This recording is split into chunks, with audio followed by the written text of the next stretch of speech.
how do you arrive at this best practice duplication? All right, that's going to get us into the landing pages now. Like, what is the best practice? What is the benchmark here to make this thing work optimally effective or not? Okay, let's take a look. So I went and copied and pasted a few landing pages. Okay, you guys can see them. And I just selected them from various people. Okay, and just because they sell hundreds of houses, okay, doesn't mean that it's not working optimally the way that they most want. That's the first thing.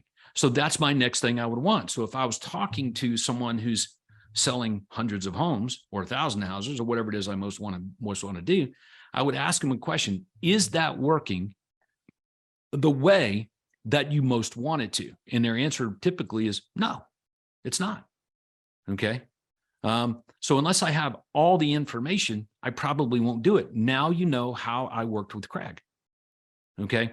So when Craig introduced me to something a long time ago, okay, it was followed by not proof, but is that optimally effective? Is that the best practice? Is that actually the exact way to do it? And if it was, it got implemented. If it wasn't, it didn't. And my business grew a lot faster because of knowing those details. I recommend you guys do the same. All right. So what are we going to look at here on some of these landing pages? All right. Well, if you guys are going to have a website, all right, number one is that you want a website that Google likes.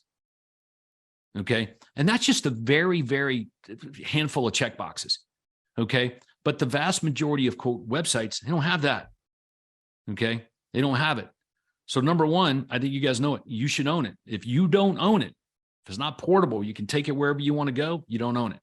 If you quit paying the company a monthly fee and they took it away from you, you don't own it. Okay. So that's number one. Google wants you to own that, own your own media like that. That's the first thing. Like, how should I say this?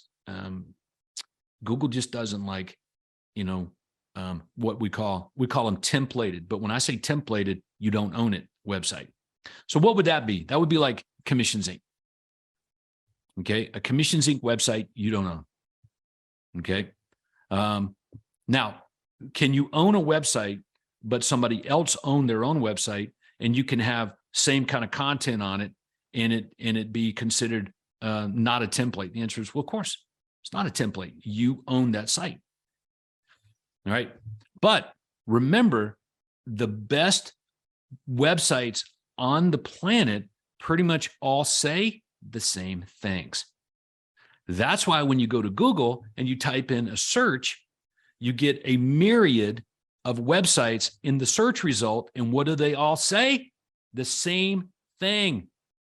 What are the differences? Location, the authors, the brand, but the content is pretty much the exact same thing, right? The stuff that works. Does everybody get that?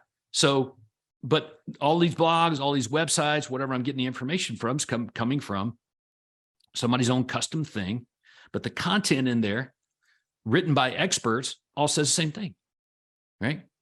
You know what I mean by the same thing. It's not the exact same words maybe, but pretty much it is. All right. Let's see. What was it? My dog, my little Yorkie's got an eye problem. Cushing's disease is what it was. So I was trying to figure out what this Cushing things was all about that was causing diabetes and causing them to go blind. And I'm like going to Google, looking it up.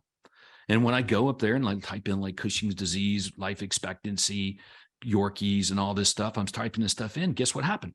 I get all kinds of content from Google. And guess what? All of the different websites, blogs and everything all said the same exact thing. So does that mean it's all these websites are templated? No, it just means they got, it's the same, it's right information. That's what I'm looking for, is validation on what I was looking for. So I hope you guys understand the difference between quote, like templates and correct content. So Craig Proctor and Todd Walters and everybody in my team's expectation is that if you guys have a website, all right, that's cool. All right. Number one, you should own it. Secondly, if I'm clicking on Nathan Clark's website in Rhode Island, and I'm looking at 11 costly home inspection traps to be aware of weeks before, I already know what that ad's going to do and what that thing looks like. My expectation is that ad copy is the exact same as it is on Shelly Salas's website in Texas. The copy, does that mean that it's templated? If you want to use that word, fine. But that ad copy works. And that's why Google likes that. If it's a custom website, but you've got content that is out there in the world, advice, okay, based on a search that somebody's looking for, Google's going to position the content that they believe more accurately represents they want. And when you go and look at your search results, whether it's real estate or anything, you're going to see that the content pretty much is the same. And I think that makes sense to everybody, right? So, but that's my expectation. So what would be the differences and variations in like the content? And the answer is brand, area, which is proximity. Okay. That kind of stuff. That stuff's just different.